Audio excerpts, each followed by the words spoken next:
look at this. Are you familiar with this? This is a box of Pringles chips. Well, what is the shape of this box? We have learnt about cubes, cuboids. Is it such? Cube or a cuboid? Well, no, I cannot see any corners of these box. But look at it.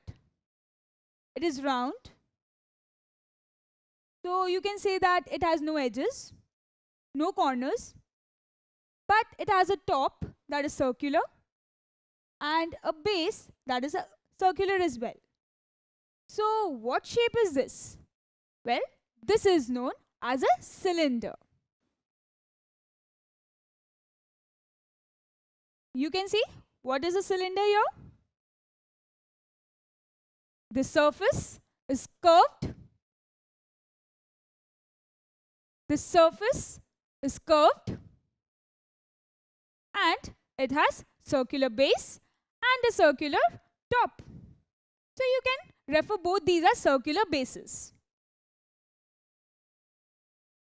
Well, we use many things in our daily life which have these shapes, such as these boxes of chips or cans, soda cans, cold drink cans, and even batteries.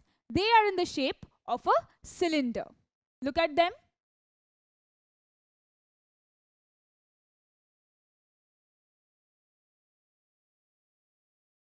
Well, this is actually a circular base here. And even this is a circular base. And you have seen batteries. You see that batteries are again curved. They don't have ends. So this battery is in the form of a cylinder. So now you know what a cylinder is. So you can see this. How the cylinder rolls. This means it does not have edges. Now, what do we refer this to as in mathematical terms? First of all, this circular base, it has some radius. Right? So this is known as the radius of the cylinder, because these two circular bases, they have the same radius, and this r is known as the radius of the cylinder. Now, the vertical distance, or you can say the distance between these two circular bases, is known as the height of the cylinder. So you can say that this is the height of the cylinder. Now this we have opened it and shown you. That is why you can see that it is in the form of a rhombus. But then this is actually the curved surface of the cylinder. So the curved surface has a height as well. See, this is a cylinder. You can see that. Now this has two circular bases and a curved surface. Now these two circular bases have the same radius known as r, and this height is known as the height of the cylinder. So what is a cylinder? You can say that solids that have a curved surface, this, with congruent circular ends. That is, two congruent circular ends. So this is a cylinder.